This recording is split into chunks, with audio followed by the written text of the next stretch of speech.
السلام علیکم ورحمۃ اللہ وبرکاتہ۔ بسم اللہ والصلاة والسلام علی رسول اللہ وبعد۔ اعوذ باللہ من الشیطان الرجیم من حمزہ ونفخہ ونفثہ۔ بسم اللہ الرحمن الرحیم۔ ربنا ظلمنا انفسنا وان لم تغفر لنا وترحمنا لنکونن من الخاسرین۔ ناظرین اکرام، آج ملک بڑے نازک دور سے گزر رہا ہے۔ مسلسل 3 سے 4 مہینے گزر گئے، ابھی تک بیشتر ممالک کورونا جیسی جان لیوا اور مہلک وبا کی چپیٹ میں ہیں۔ ابھی دنیا کو اس مہلک وبا سے چھٹکارا نہیں ملی تھی کہ اس سے پہلے اور ساتھ ہی ساتھ ایک اور وبا اور آزمائش نے دنیا کو اپنے گھیرے میں لے لیا ہے۔ خصوصاً میں اپنے ہندوستان کی بات کروں تو کورونا کا قہر ابھی تک ختم ہی نہیں ہوا، جو لاکھوں لوگوں کو بے گھر کر رکھا ہے۔ کتنے سارے لوگ ایسے ہیں جو اس کورونا کی بدولت بھوک اور پیاس کی وجہ سے ان کی جانیں چلی گئیں۔ کتنے لوگ راستے چلتے ہی اپنے بیوی بچوں کو کھو بیٹھے اور دنیا سے رخصت ہو گئے۔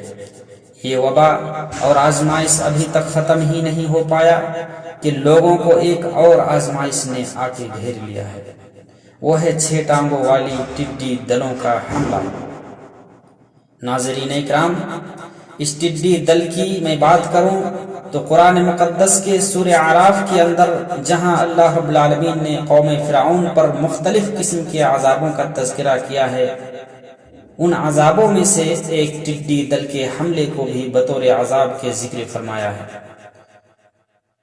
اللہ رب العالمین کا ارشاد ہے فَأَرْسَلْنَا عَلَيْهِمُ الطُّوفَانَ وَالْجَرَادَ وَالْقُمَّلَ وَالضَّفَادِ وَالدَّمَ۔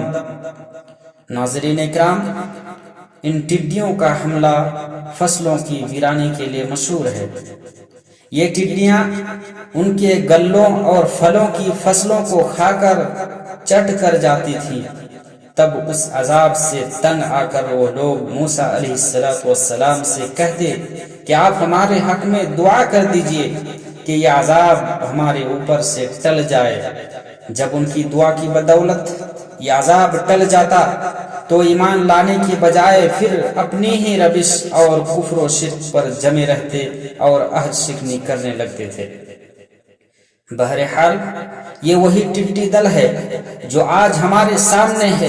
کتنے لوگوں کی کھیتیوں کو اجاڑ دیا ہے، کتنے فصلوں کو برباد کر دیا ہے۔ یہ جماعت جہاں بیٹھتی ہے ایک طرح کا عذاب اور قہر بن جاتا ہے۔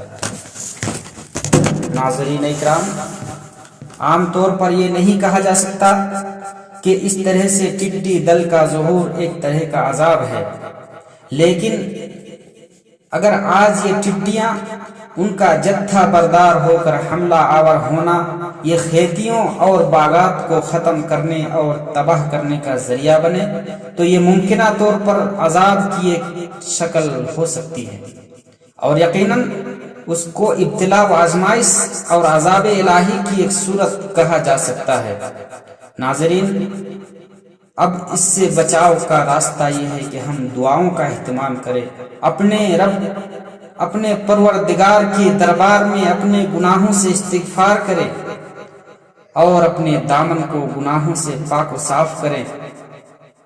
ناظرین، ایک اہم پوائنٹ کی طرف اشارہ کر دینا مناسب سمجھتا ہوں، اور وہ یہ ہے کہ جھنڈ کی شکل میں پرواز کرنے والی ان ٹڈیوں کے تعلق سے ہلاکت کی دعا کر سکتے ہیں یا نہیں اگر آپ کی کھیتیوں کو نقصان پہنچائے تو اس بارے میں جو روایت آئی ہے وہ سنن ترمذی اور ابن ماجہ وغیرہ کے اندر موجود ہے، جس کو محدثین کرام نے ضعیف، موضوع بلکہ من گڑھت کہا ہے۔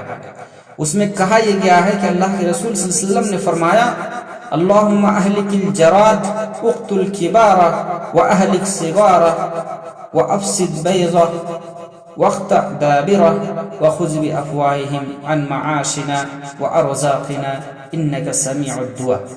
کہ اللہ ان ٹڈیوں کو ہلاک کر دے، ان کے بڑوں کو مار دے، چھوٹوں کو تباہ کر دے، ان کے انڈوں کو خراب کر دے، ان کا جڑ سے خاتمہ کر دے، اور ہمارے معاش اور رزق تباہ کرنے سے ان کے منہ کو روک لے، بے شک تو دعا کو سننے والا ہے۔ ناظرین اکرام، یہ روایت موضوع اور من گڑت ہے، اس سے استدلال نہیں کیا جا سکتا۔ معلوم ہوا کہ اگر کوئی جانور آپ کو نقصان پہنچا رہا ہے تو آپ اس کی ہلاکت کی دعا نہیں کر سکتے، بلکہ اس سے نجات کے لیے آپ خود اللہ رب العالمین سے یہ دعا کر سکتے ہیں کہ اللہ رب العالمین تو ہمیں اس کے نقصان سے بچا لے، اور اس مصیبت کو، اس آزمائش کو ہمارے اوپر سے ٹال دے۔ اخیر میں اللہ رب العالمین سے دعا گو ہوں، اللہ تعالی ہم سب کو ہر طرح کی آزمائش اور مصیبت و آلام سے بچا لے، آمین ثم آمین۔ والسلام علیکم ورحمۃ اللہ وبرکاتہ۔